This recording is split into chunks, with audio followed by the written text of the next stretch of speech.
Okay, this is a reaction video.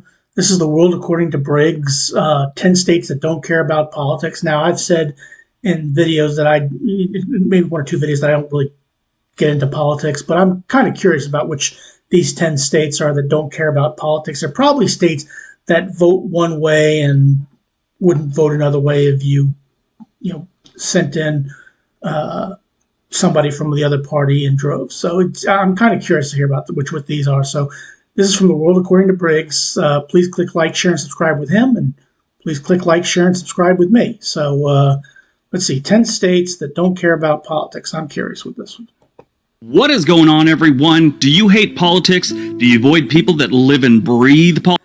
My father always told me the two subjects you avoid with people you don't know are politics and religion, and here I am diving into politics. Well, let's see what this brings up. Politics? If you said yes, you should move to one of the states on this list. As we learned in our What's Destroying America video, most people think, which I haven't done yet, that politics is killing this country. More specifically, the political zealots. These are the people that can't quit talking about politics. If you don't vote the way they vote, you're obviously insane or you hate the country. Look at any video on YouTube about almost anything, and you'll see someone in the comment section is blaming a political party for something. What you'll also notice is that they all have a word or a phrase that they use every single month over and over. What happens is they'll see some political person that they admire or they follow, and they'll use a phrase or word, and then these people get on the internet and they just use the same word or phrase ad nauseum. Some of my favorites were "your bias is showing." That was a big one for a while. Hubris was another one. Then we got fake news, and of course the deep state. These are words and phrases they all have to inject into every comment section.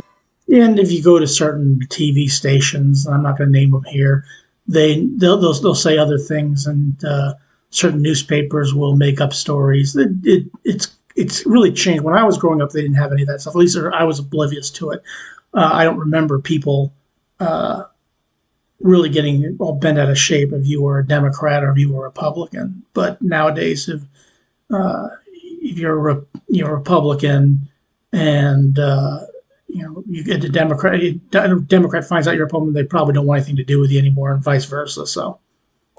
If all that nonsense is something you really want to avoid, then these states are the best states for you because these states have the fewest politically engaged residents. They have the lowest voter turnouts, hardly anyone shows up to town halls with their elected officials, and they all have the highest percentages of residents that say they don't follow politics. Got it? Get it? Good. Let's take a look. Number 10, Hawaii. Hawaii? Yeah, I can see that. Why would you follow politics in Hawaii? Yeah, that's what I said. I mean, I've never been there before, but why would you care one way or the other? Well, I guess you might care about the prices over there if you live there, but, it's still a beautiful state. I mean, there's so much fun stuff to do. That'd be the last thing on my radar is politics. But in Hawaii, they really don't follow politics, and a lot of it has to do with most Hawaiians don't care about politics because they really wish they weren't in the United States. The ones that are happy that they're in the United States are the ones that retired from the mainland there. Talk to almost any Hawaiian. They'll have some gripes about being part of the United States. In the 2020 election cycle, only 68.6% of eligible voters actually voted. If you look at both ends of the age spectrum, you have 21% of the 18 they don't care to 24-year-olds voted, and 60% of the 64-year-olds and older. To give you an idea how low that is, Virginia is the state with the highest turnout in some cases. 60% of their 18 to 24-year-olds showed up, and the 64 and above was 73%.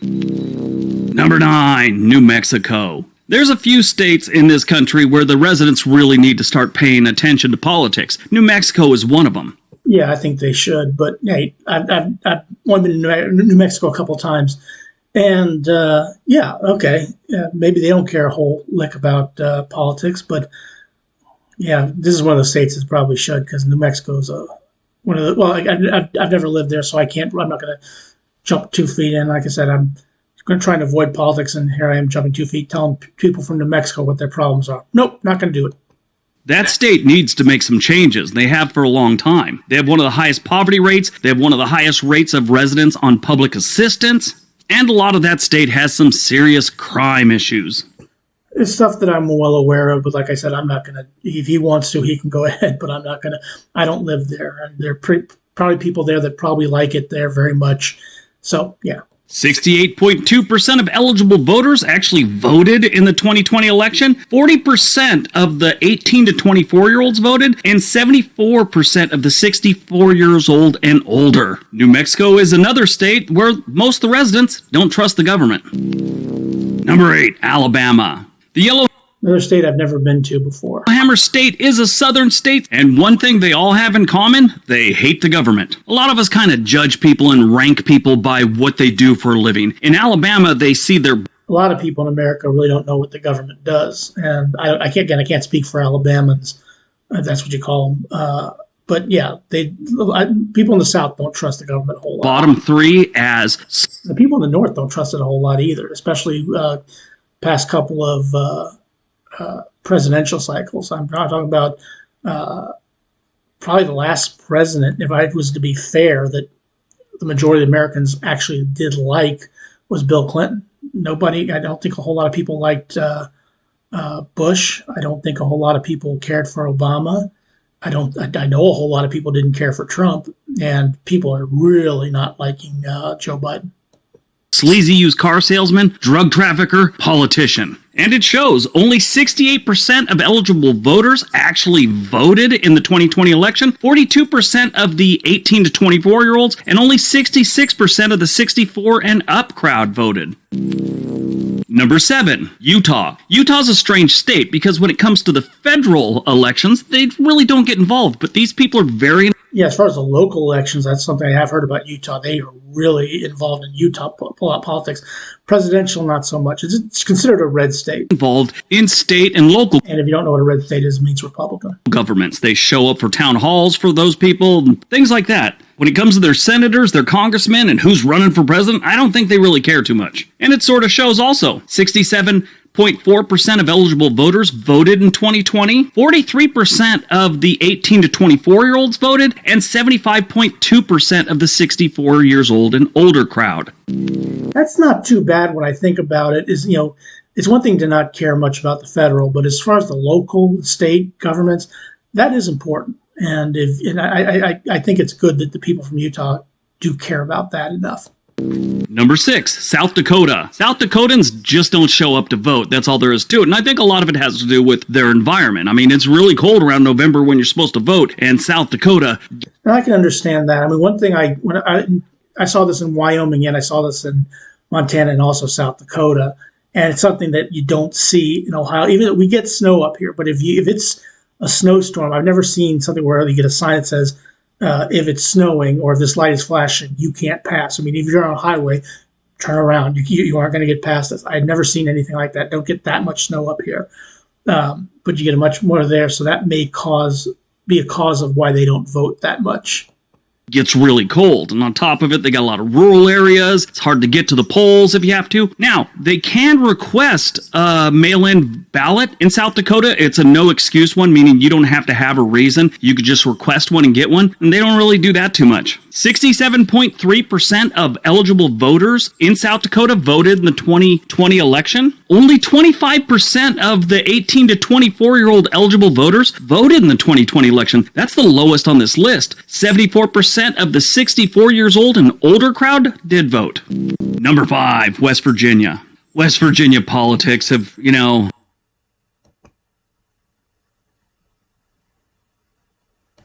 mean, they've got a long history of dysfunction. One thing I do like about West Virginia politics is their governor, Jim Justice. This man's incredible. First of all, at the beginning of the COVID, he was doing a press conference and he dropped an F-bomb on state. Yeah.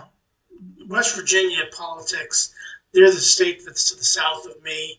And this is another red state. And but they actually have Joe Manchin is a Democratic senator who doesn't necessarily vote Democrat sometimes because he wants to keep his job.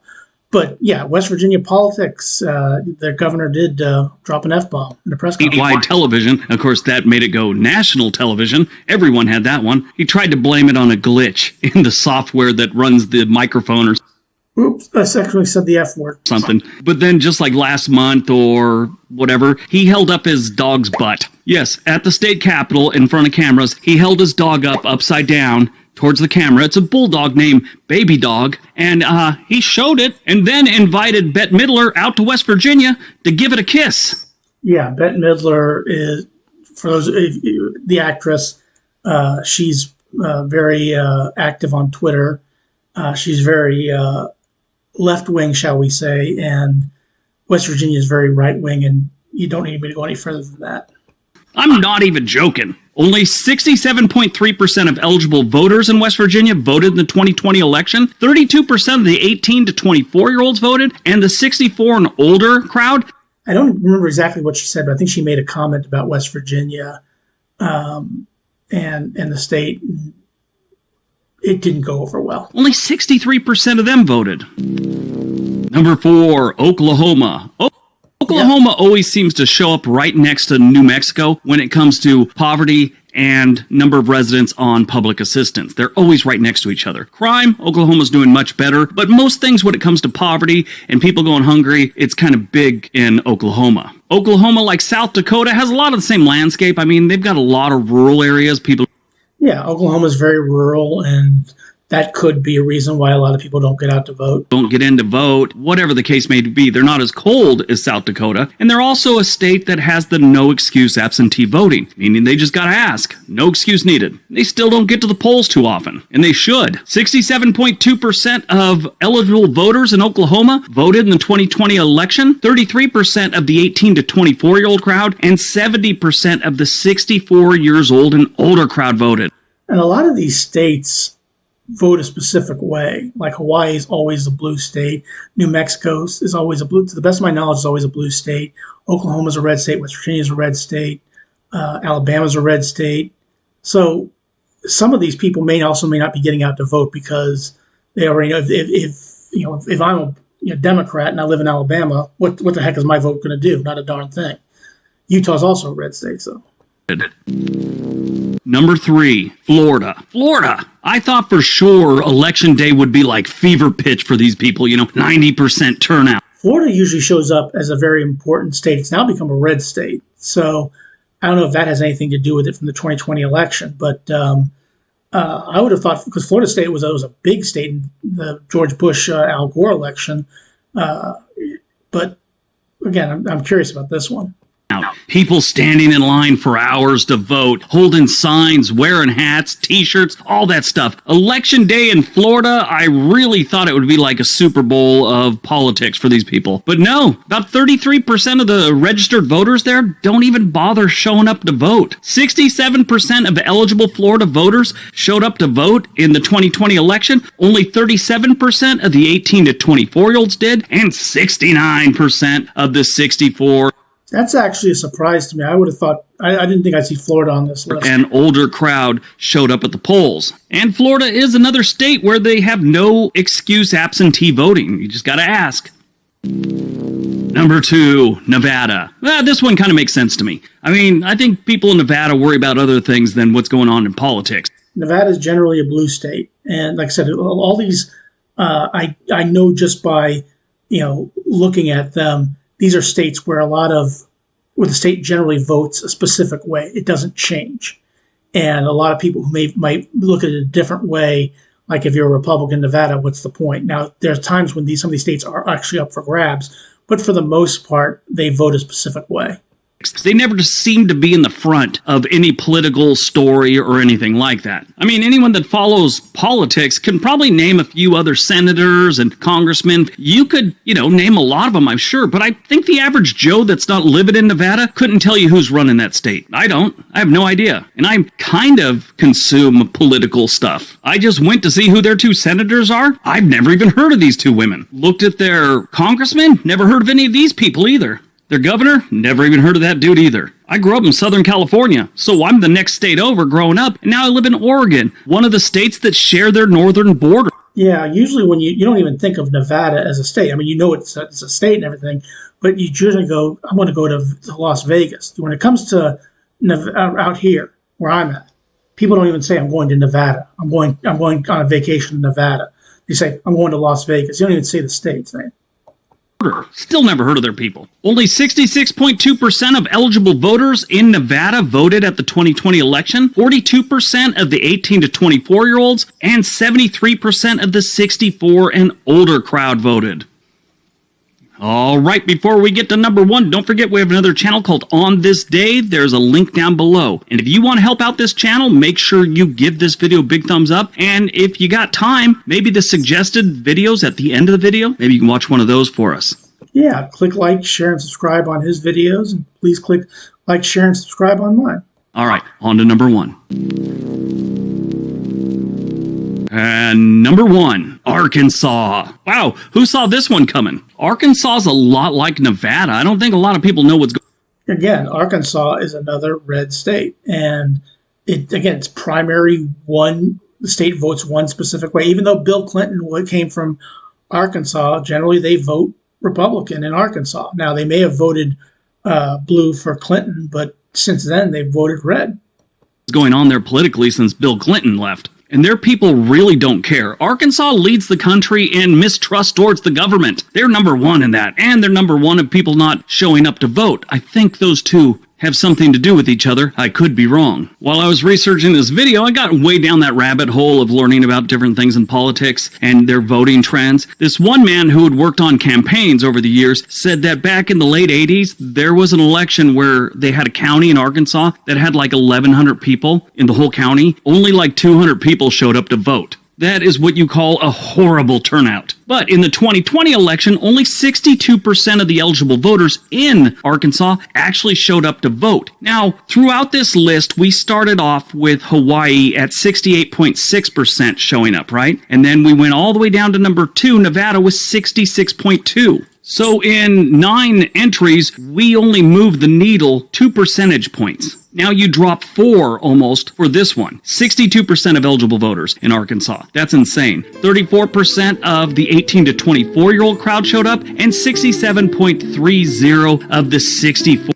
And again, I think it's very important to vote. I voted in the primaries, which from Ohio, a couple weeks ago, and I think it's very important to vote. It's something I take very seriously. But again, a lot of these states I can identify based on what color they're, either red or blue. If they're solid red or solid blue, you might not get a lot of people to go out there and vote because of they have a different view of what the state normally votes.